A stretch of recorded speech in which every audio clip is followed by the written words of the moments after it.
Hi, if you or your children are suffering because of your relationship with your ex-partner, because it's stressed or strained, or maybe they're just not a nice person, this show is for you. Welcome to the High Conflict Co-Parenting Podcast with Brook Olson and Charlie Jewett. Enjoy another episode now. Hey everybody, welcome back to the High Conflict Co-Parenting Podcast with Brook Olson and Charlie Jewett. We're going to do episode 23 today. This one's called Parents in the Middle, How Children Help Keep You Stuck. So, Brooke, this is interesting. So the children actually help to keep us stuck, and stuck in what? Well, we talked earlier about children in the middle, and how we want to get the children out of the middle of the fight. Right. And as I was thinking about that a little bit more, there is behavior that is affected behavior that the children will start to take on that will suck us into the fight, that'll suck us into the middle of the conflict. So yeah. I wanted to bend that around and have that conversation a little bit. Okay. And how this happens is the kids are looking for a place to feel safe, a place where they can have some kind of a control and a place where they have no control. And there is an alignment that they need to do with parents. And this is just a gross overview of where I want to go today. But there's alignments that they'll do with parents that will not relay necessarily accurate information. And when the parents get this information, they react to it with the other parent, and it oftentimes will it'll ignite a confrontation or a conflict with between the parents. Gotcha. Interesting. Doesn't take much to ignite conflict with these parents, huh? No, it doesn't. I mean, any perception that the other parent is stepping out of line, that they're doing something wrong with the child, that they're not doing something they should be doing with the child, is the grounds for this conflict to break out. So there's different ways that the kids will do this, and some of it comes out of their perception. So the kids perceive that there's a particular situation going on, and they will interpret it. So you may have something that's happening with the other parent, and you are expressing that through your behavior or something that you're saying that they're overhearing, and the children begin to take on your beliefs and your perception. So they will take that in, and they will start to interpret the other parent's behaviors through your eyes, through your perceptions. And when they do that, they'll start to come back with information to you that is in alignment with what your beliefs and your perceptions are. Does that make sense? Yeah. Yep. Yeah. It's a weird phenomenon, isn't it? It really is. And what the children are trying to do, and this will happen on both sides, because the children will get a perception of you from the other parent, and they'll start to take on those perceptions and beliefs, and they'll start to parrot or mimic those conversations as well. I was talking with a client this week, and they're really deep in the middle of this. The couple is remarried. The father has 2 children, and they're deep in court battles. They're deep in custody back and forth. And the parent on the other side of this is showing, really strong behaviors of borderline narcissistic, over-controlling, enmeshed type of behaviors. And the one child is coming back into the father's home with his new partner and expressing things about his new partner that are consistent with the mother's perceptions and beliefs, and really superimposing her alignment with her father and trying to create the same rift between the father and his new partner as the mother is trying to create between the father and his new partner. Wow. And this is very common. This is very common. I have so many clients that I've worked with over the years that when we start to crack this egg open, we start to see the kids' behaviors. This is what starts to arise, and it becomes a way for the children to control through some form of manipulation, because they can see the power of what's happening from the other parent that is doing this behavior, right? Yeah. And so they will begin to mimic that, and they'll start to get the same response. And there becomes this reinforcement through this negative affect that the children are expressing. Mm. And it really kind of looks like the same negative affect that's happening between the parents, between the one parent and the one that is putting the overlay on the child. Yeah. It's insidious stuff. Yeah.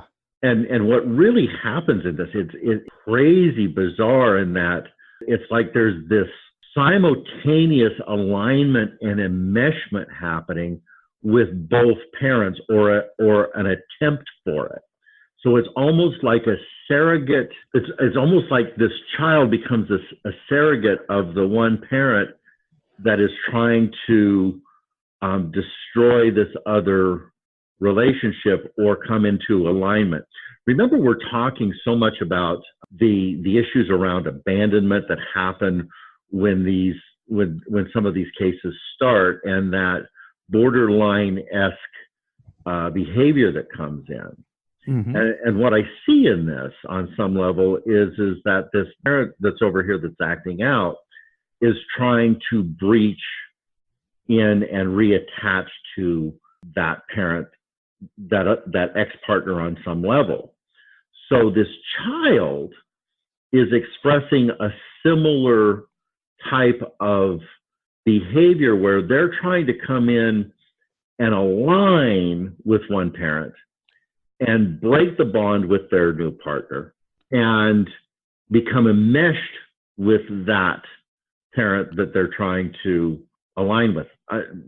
This is really confusing in this route, but this is really kind of a confusing look at what's happening here. If we look at it in terms of this child that's showing up for the parent that they really want to have that tight relationship with, and they want their new partner to go away. They want them to be out of this, much like the partner, the ex wants to do the same thing. And Right. This doesn't just happen with men or women. It happens with both sexes in this cycle of craziness that's taking place. It reminds me, I come from a city, Philadelphia, where the football fans are like crazy, right? Throwing stuff on the field and beating each other up and starting fights and everything. It reminds me a little bit of picking sides. Like if a child, one parent's rooting for this team, one parent's rooting for this team, and they're like, well, here's who I'm going to align with. I'm going to vote for the Eagles or root for the Eagles. And here's what we do. We throw trash on the field, and they just throw trash on the field because that's what mom's doing. That's what dad's doing, right? Right. It's hard. It's hard as an adult to manage these two different families and the back and forth and the transfers. I imagine for kids, they, in some sense, pick a primary and a secondary, right? Here's who I'm primarily aligned with. And then here's here's who I live with. Here's language I hear a lot from my girlfriend's kids. Here's who I live with, and then I visit you, right?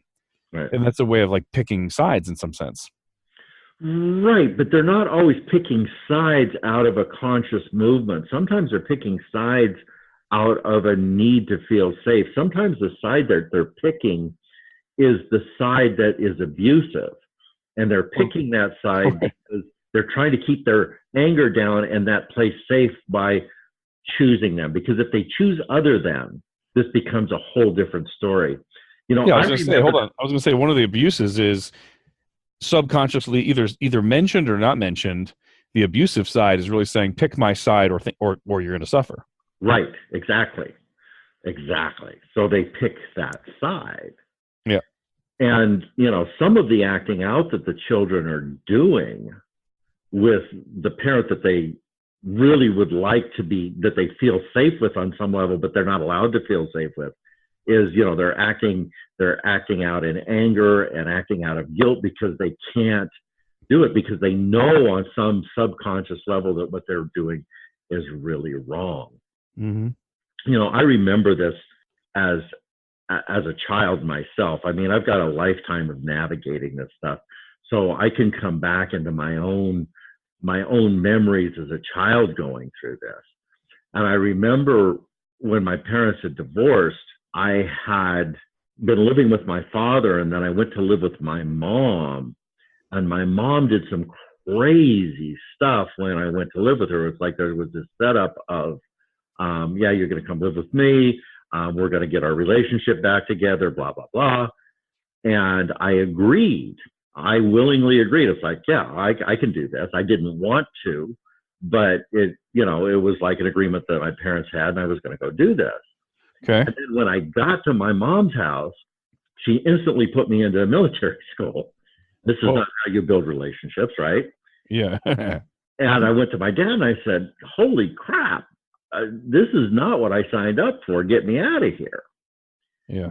And he started a court proceeding. He went to get custody of me and get me out of that situation. Now, understand, this is 50 years ago. Yeah. Ish. Wow. So things were really different. Yeah, exactly. How old am I? I'm trying to remember. And then actually, that's almost right on accurate. Well, your parenting plan was chiseled in stone, right? Well, it wasn't. There was no formal parenting plan there, right? There was nothing in stuff. Yeah. And so my mother made it so miserable for me. She shut me down. I couldn't leave military school. I couldn't have any, it was like I was in confinement. And finally I came to this place where I said, let me out. I mean, I had to capitulate. I told her, listen, I'll stay. I'll do what I need to do. And I told my dad to stop, which was really kind of not what either one of us wanted. But through this whole piece, she even started to shut him out even more. Right. And there was this whole crazy piece where I had to capitulate. I had to say, okay, this is what I have to do in order to be able to navigate this. This is like children making decisions to keep the peace in the family. That's ridiculous. Well, no, it's like children. No, it's not children making decisions to keep peace in the family. It's children making decisions to keep their world manageable. Yeah. It has nothing to do. It may have a little bit to do with protecting that other parent, but I think from my experience, by and large, it was mostly self-protection, because as I looked at the chaos that was going on, there was nobody taking care of me. It just sounds heavy. You know what I mean? It's like, right, you should be being a kid, you know what I mean? Playing, doing PE, doing your schooling, right? Learning about the other gender and who you are. It just sounds heavy and too early. It is nuts, isn't it? Yeah. Yeah. But this is what's going on. And when I'm working with parents in this and I'm seeing these children, it's like, it just yanks at my heart, because I know firsthand what this feels like. Right. And then, I fast forward into, from my own history into, the present time of what I was going through when I went through my first divorce.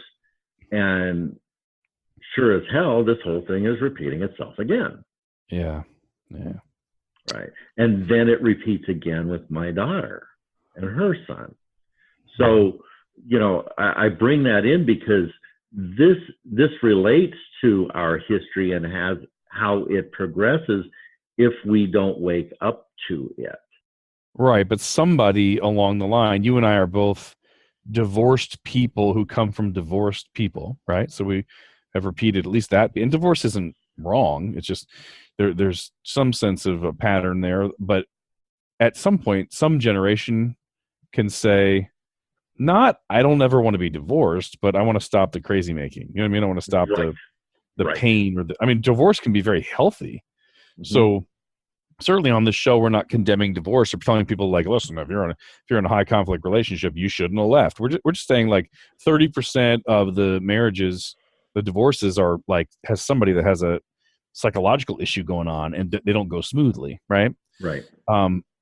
Somehow there can be a breakage or like a change in that world if people learn from the show and behave differently than their natural instincts, right?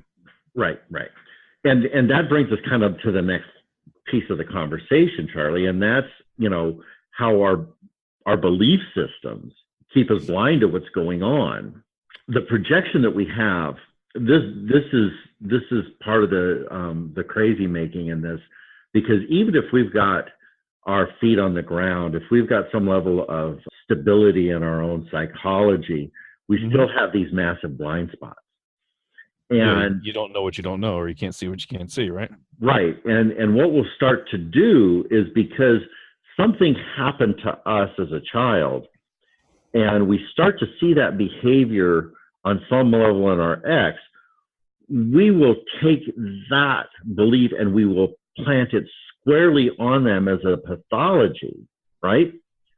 And we will start to make up stories about what they're doing. And when the children reinforce that, because we've set them up to reinforce it, now we're off to the races in this fantasy of something that may not, and I'm saying may not with a capital M, be accurate.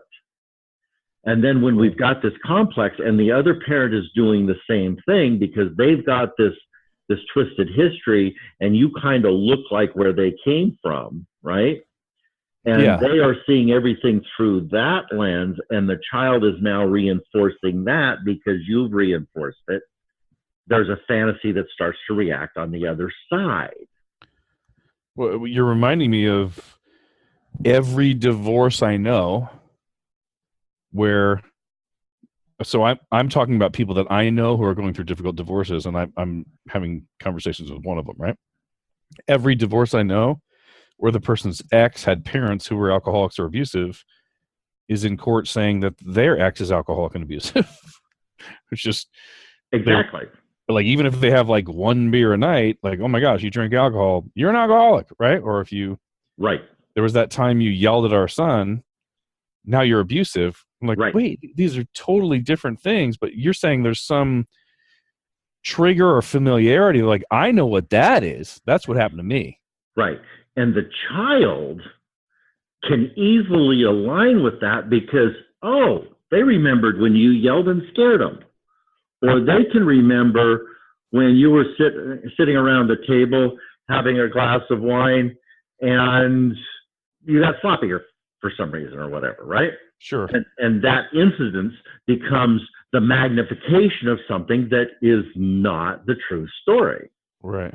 So why are we talking about this? We're talking about this because we've got to have a mechanism by which we step back and start to not listen necessarily to what's going on, because, or what the child is telling us about that other parent. It's not that we want to totally shut it out, but we want to be careful about what we take in and what we make the decision to move on, because we know that once we step into the courtroom, somebody else's perceptions are going to come into the conversation. Mm-hmm. And now instead of two, we've got three. And if that alignment in history and perception is with that other parent, and it's being projected onto us because the children are reinforcing it, right? Yeah. Now we got a bigger problem. The kids, here's one of the things that's always really frustrated me. What the kids say in court holds a lot of weight because you've taught us that the judge is going to err on the side of caution, right? Right. And then if you picture this as, I mean, sometimes these high conflict divorces are because both sides have emotional, mental issues, right? They're both unhealthy. But a lot of times it's one doesn't. So that's why the healthy one's leaving or whatever, right? What's so unfair and strange is the healthy side is not willing to manipulate the kids and say, here's what I want you to say in court, and like use them that way. And the unhealthy side is. And so they get the kids to say whatever they get them to say, however they get them to say it, pure fear. I'm going to beat your butt if you don't, or manipulation, or by, taking them out to fun places and giving them cookies. And so, however they get them to do it, they're willing to manipulate the kids. And then they speak in court, and then the court errs on the side of caution and goes with it. And on the healthy side, the person's like, whether it's the mom or dad, the person's like, what just happened? And I'm not willing to to do that to there's a weird little unfairness there. You know what I mean? Unfair advantage to the person who's willing to Right. sin, so to speak, in quotes, you know? Right. And we go back to the episode that we did on false allegations, right? This is kind of part of that story. But Yeah. it's an extension to it, isn't it? Yeah, the healthy side would never consider getting the kids to lie and probably wouldn't be able to sleep at night if they did, right? Right. But on the unhealthy side, not only can they get them to lie, they may not even know they're getting them to lie. They may actually believe those things, right? So Right. they're not having any trouble sleeping at all. It's kind of like saying the criminals always have an advantage against the cops, right? Right. Because there's no rules. You just whatever, you know what I mean? And the cops are like, well, it has to be within our budget. We have to be able to afford it, and we don't know about it until they do it, right? Right. Yeah. It's rough. So I'm going to give everybody a little sneak preview, because the next episode that we're going to talk about is gaslighting, and this is kind of part of that.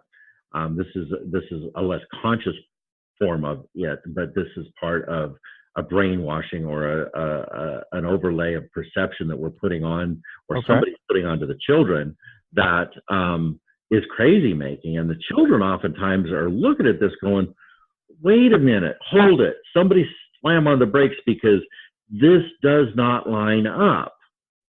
Right. This doesn't make sense to me, because this is not, well, well, wait a minute. Is that what's happening, or is that not what's happening? I can't quite get my head around it. Yeah. And all the child is trying to do sometimes is orient to the crazy making that's taking place in this, and they're stuck. And by them being stuck, they are sometimes behaving in a way that gets us pulled in, because one, we're trying to help them get unstuck. And we're back to kind of that flypaper story of dealing with personality disorder, because the children are the flypaper by extension. You probably want to have a lot of grace on children, right? In a traditional, traditional home, in a home where the mom and dad are together, they're both totally well adjusted. There's rules. A child breaks the rules. Okay, natural consequences. Right. In a high conflict breakup or whatever, you have these two different households, and there's a bunch of crazy making, and somebody's got whatever, histrionic, borderline, narcissistic, that you know that they're spending a lot of time with somebody who's unhealthy, right? Mm-hmm. I would think when the kids are acting out, we'd want to behave a little bit differently than the perfect family. You want to have a lot more grace and understanding, and just be like, I know this is hard, buddy. You know what I mean?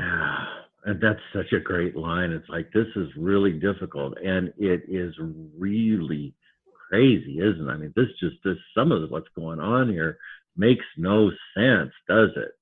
And then to be able to just reflect that for them.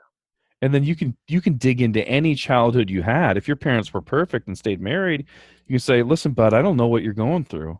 I have no idea. I just know from looking it's hard, right? Or if you went through it like you did, Brooke, right?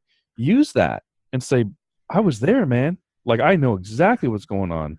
Yep. And I'm not going to, when you have strange behavior, I'm not going to beat you up and say, you're so stupid for doing this. I'm going to say, you can't do that in that. You know what I mean? Right. But I get it. This is a very confusing world, and I understand, right? And how does this, I mean, we're talking about the children in this, and this is an important piece, but by extension of this, you know, as parents, we're in the middle of this. And it is spinning us up, because it's hard for us to even remotely think that our child, who we love, would throw us under the bus for something that didn't occur. Yeah. How disorienting is that? Yeah. And rather than get mad, try to really swing that pendulum in the other direction and go, how does this look like the perception of the other parent? And what is this child really trying to do? Yeah. I had a real epiphany about this last week. Whoa, bring it. And, you know, I talked about it a little bit earlier about that surrogate coming in and emulating that divisive behavior between a new partner. Yeah. And that wanting to become that partner of that mother or father that they're so desperately trying to attach to in this not so healthy way, because it is a reflection on some level of what is occurring with the other parent, right? Yeah. And I hadn't quite looked at it from that angle before. It was interesting because there is a place where that child wants to attach and they want to begin to find a way to have that attachment, but I hadn't looked at it as a projection necessarily of what the other parent was actually trying to do. Yeah. That's interesting. That was your epiphany, huh? Yeah. Wow. Crazy. A lot going on.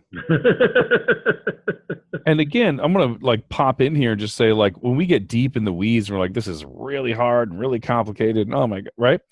There's some simple answers. You don't need to get overwhelmed. The answer is get yourself as healthy as you can possibly be, right? Right. Connect with Brooke. If you don't have anybody working with you, get healthy. Get where, see, because it doesn't take a lot of, if you think about, I don't have as much time with the kids, or even if in the best case scenario, you've got 50% time or 60, or you're the parent with 75, but an unhealthy parent has them 25%, whatever it is, right? But it may be reversed. Even if you only had 10% time, It doesn't take a lot of cyanide to mess up a glass of water, right? That's a negative example, but be the positive cyanide. If you can get yourself where your environment is so compelling and your love is so electric, right? Your energy is so inviting, whether that, that may cause the 10 to go to 30, to go to 40, to go to 50%, but even if it never does, you're 10% or 20% or whatever it is. I'm at 35% right now. That can be way more powerful than the larger quantity of time, right? Yeah. That the other parent has. If you get healthy and do the right things and create positive anticipation, the kids are thinking about what you're going to do next with them while they're in the other environment. That, dude, I think, honestly, Brooke, I remember in high school, I'm 46 right now. I remember in high school, so I was probably 16 or 17, a friend feeling suicidal. And I believe it was my mom. My mom's a really wise, awesome person, saying something like, people having things to look forward to is a very powerful tool, right? Yeah. And saying try to make sure you're planning events together or talking about future things and having things to look forward to. And I was like, I never thought of that, right? But it puts in their head that there is a future, and then there's some anticipation, like you've taught.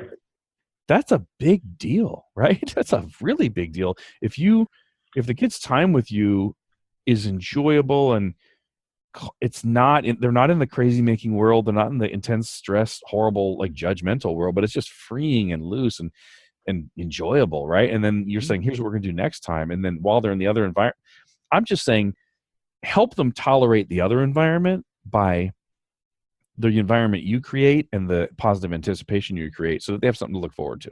Absolutely. And also here, what I want to bring back into the conversation is, how do you as the parent navigate this stuff? And because how we navigate it, how we handle this adverse situation of our child throwing us under the bus or bringing us information that isn't accurate and lighting us up and trying to get us into this motion of the conflict with the other parent. And sometimes this is absolutely unconscious of the child. But what we have to do to navigate this is really start to slow things down again and ask ourselves some different questions. And the questions that we want to ask is, number one, if this is true, is there anything that I can really do about it? Number two, if I do something about it, what is the predictive course of that action? And really play it out as far as we can, so we know that once we make that movement, where the end game is, and if it is worth that travel. And then three in this conversation is getting back to basics.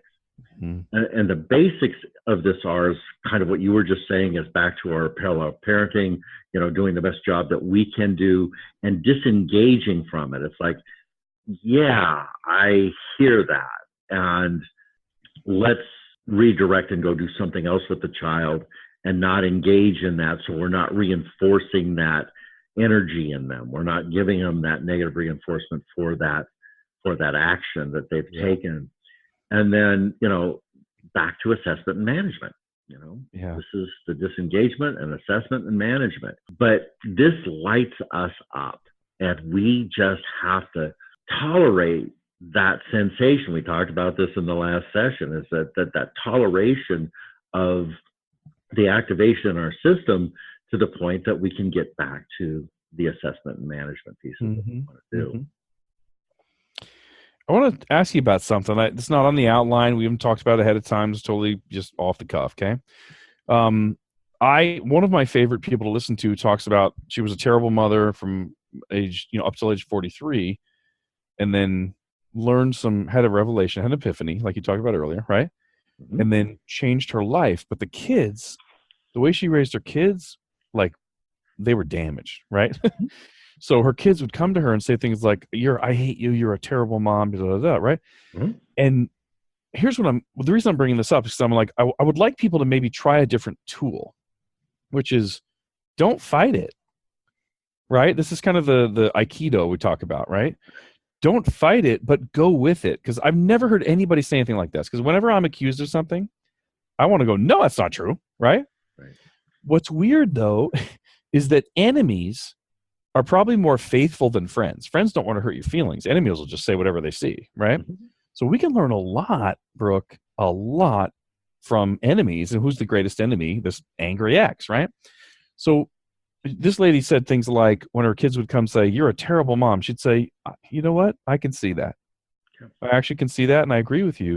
And that's why I tried to change my life, and I try to do things differently now. And I'm so she would just roll with it, right? What I think is weird and interesting, and my girlfriend and I have been actually doing this with our kids. They don't know what to do. When you agree with them, they don't know what to do. They end up in a very weird spot where, like, I don't know the rules of this game. It'd be like if you put me in a cricket game. I don't know what to do, right? And it's a pattern interrupt. It's a reframing. It's a getting their attention, right? It's an edification for them. Because how can you fight with someone that every time you say something negative to them, they go, I understand that. You know what? I can actually see that. Like if somebody said, like, picture we talked about alcohol and abuse. Picture somebody says, Mom, you're a drunk. You know what I mean? Or whatever, right? And you're not. You're just somebody that drinks alcohol. And you go, you know what? I can see that. Actually, there's 2 times in my life I think I went too far. You know what I mean? I think I was drunk. And I can say, that night I was a drunk. So I agree with you. Right. Is there anything else you want to talk about? Right? What are they going to do? Right. You took all the fight out of it. If you can't, there has to be 2 people. Like, I could stand still and somebody punched me in the face 2 or 3 times. We're still not in a fight, right? There has to be a reattack, right? There has to be, yeah. And within that, with what you're talking about, Charlie, I think the power in that is that of self-responsibility. So in order for you to be able to do that, congruently, you've got to be able to look at it through their eyes and go, yeah, I can see how you can see that. And I can see where I did that. And I really want to apologize for that. But, I love you. And, I'm trying to really work on doing this better. And here's what's important to understand. You tell me if I'm wrong, but I think biochemically, if you're talking about kids under 12 or 13, they're not even really able to think on their own. They don't even really have the serotonin, dopamine, whatever the brain chemicals are to do the logical thinking, right? Well, they don't have the prefrontal cortex development to do the predictive piece. And I'm glad you brought that up, because when they do these behaviors, this is in the moment trying to fix it for them, and they don't have the predictive ability to see the outcome of what they're doing. Yeah. And we need to know that so we're not super offended by it, right? Or punishing them or whatever. It's like, I mean, if I was a kid in the other environment hearing the things that they're hearing with that brain chemistry, I would think the same thing too, right? Where else are you going to, where do you get your truth? You get it from your parents until you're 12 or 13. You're like almost an adult and start thinking about yourself. You know what I mean? So more grace. Like we said, just more grace, go with it and try it. What I'm saying to the listeners is if there's any areas where you've been fighting and saying, no, that's not true. That's not true. That's a lie. That's a right. Maybe roll with it and go, I can actually see that. I can actually see why your mom or dad thinks that. And I agree. There's been some times I went too far that's why I'm changing my life right now. Well, I want to be real careful with that one, Charlie. That last statement scares me just a little bit. So I want to roll that back just a little bit. Do it. Bring it. Because what we don't want to do is bring our children into the middle of the conversation. Mm-hmm. We want to keep them separate from that. And when they come at you with that, what we're really trying to do, and you said this a little bit earlier, is model for them something that's really different.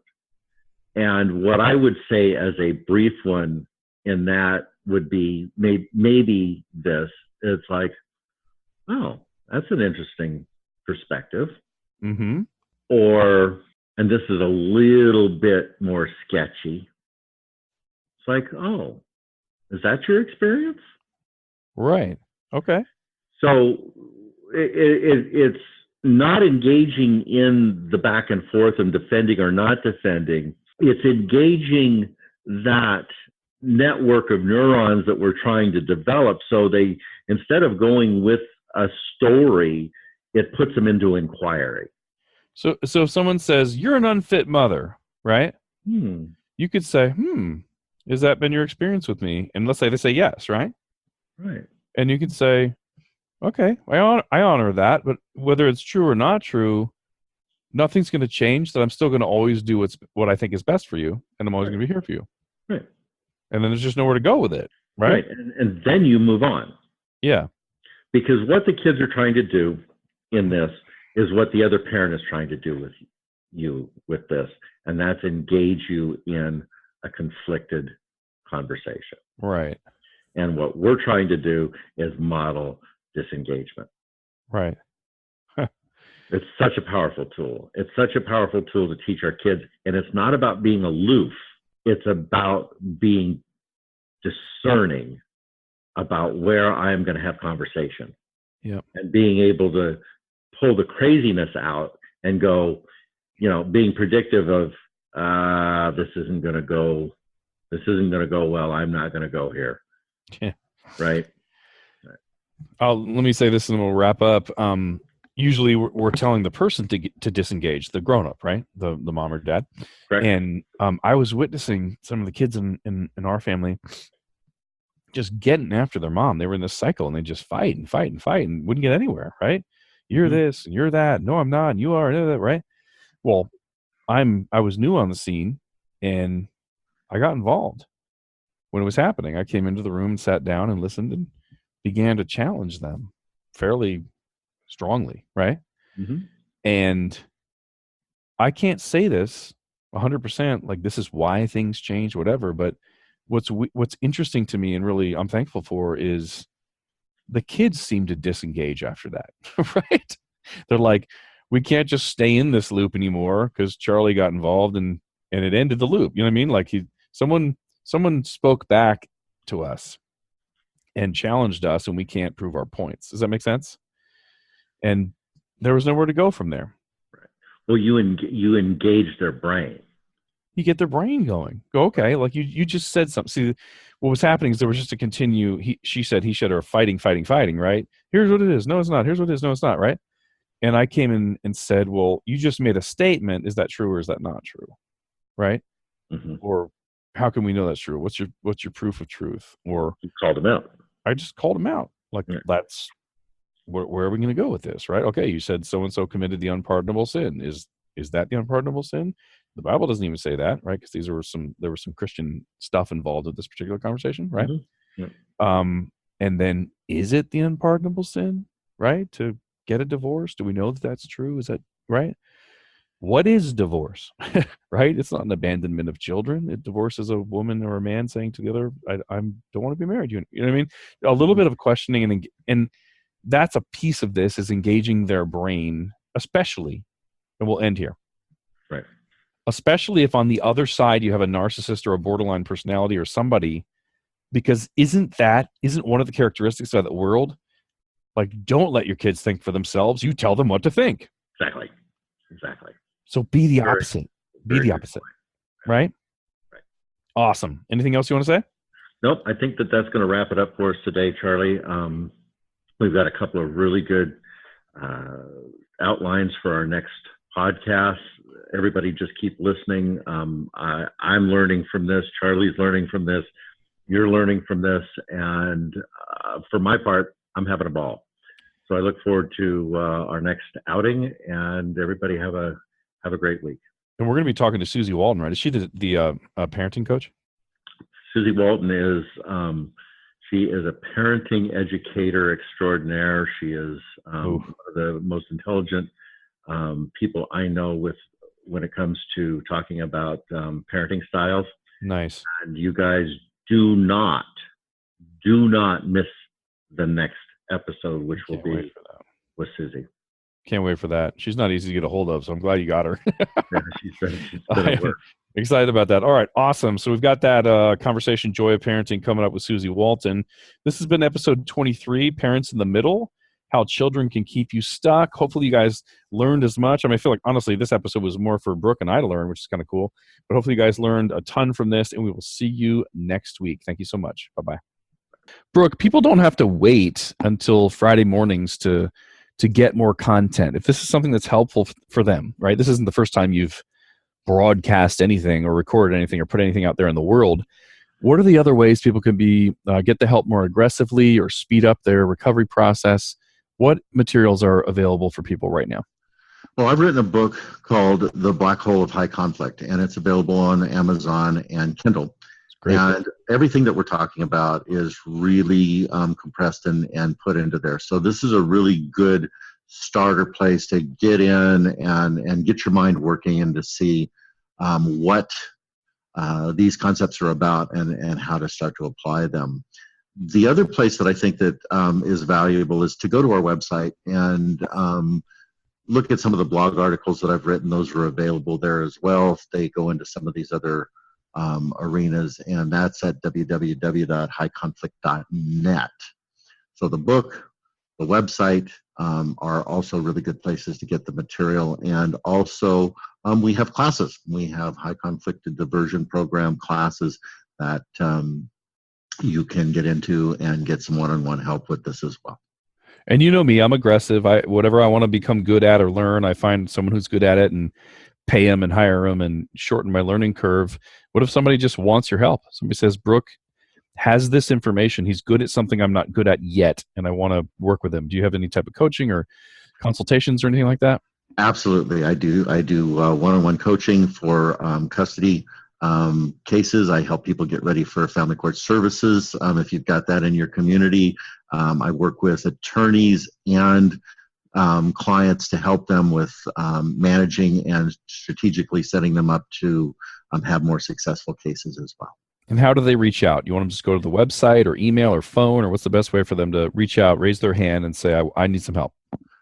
They can email me. My direct email is brooke@highconflict.net. That's BROOK at highconflict, HIGH, conflict.net. Perfect. That's everything everybody would need to get some help, right? Absolutely. Thank you, Brooke.